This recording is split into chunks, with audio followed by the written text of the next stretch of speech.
Voorware heerlike voorreg om vanmôre saam met jou weer self te kan kuier met my eie stem.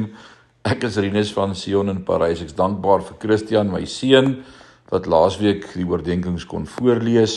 Vanmôre kuier ons verder. 2 Petrus 1 vers 21. Geen profesie is ooit deur die wil van 'n mens voortgebring nie. Inteendeel, dit was die Heilige Gees wat die profete God se woorde laat verkondig het. En vanmôre se tema is die woord is inderdaad geïnspireerd. 1000 jaar voor Jesus Christus se koms is manne van ouds deur die Heilige Gees beweeg om profetiese rigtingwysers te plaas wat na hom as Messias sou wys. Dawid het geprofeteer dat Messias se hande en voete deurboor sou word. Jesaja het geprofeteer dat Messias nie sy mond sal oopmaak om homself te verdedig wanneer hy op valse aanklagte verhoor word nie.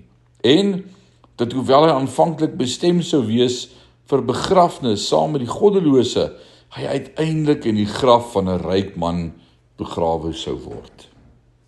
Micha het geprofeteer dat Messias in die dorp Bethlehem gebore sou word. Sagaria het geprofeteer dat hy op die rug van 'n donkie die heilige stad sou inry, en dat hy deur 'n vriend verraai sou word vir 30 sikkel silwer, en dat die silwer gebruik sou word om 'n pottebakker se akker te koop. Malagi het geprofeteer dat hy 'n voorloper sou hê wat sy koms sou aankondig.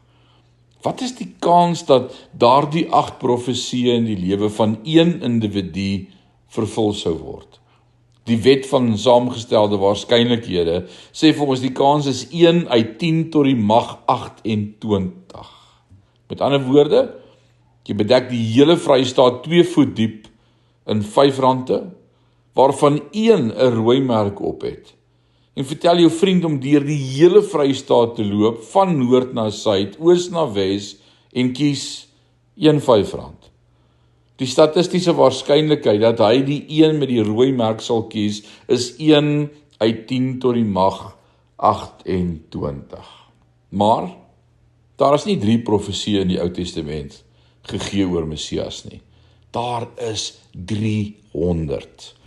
En die waarskynlikheid dat een individu al 300 perfek sou vervul, is bo die vermoë om te illustreer. Geen ander sogenaamde heilige boek waag dit om oor profesie te handel nie. Net hierdie boek wat ons in ons hande hou. Jy het die vrymoedigheid, die moed om toekomstige gebeure te hanteer. Dit is hoekom, alhoewel mense sterf, die woord leef. Dit is hoekom alhoewel ervarings vervaag, die woord standhou. Daarom, al word die wêreld donkerder, skyn die woord helderder. Hoe dank ek God vir die skrifte. Ek is so bly, ons het hierdie boek. Môre kuier ons verder. Amen.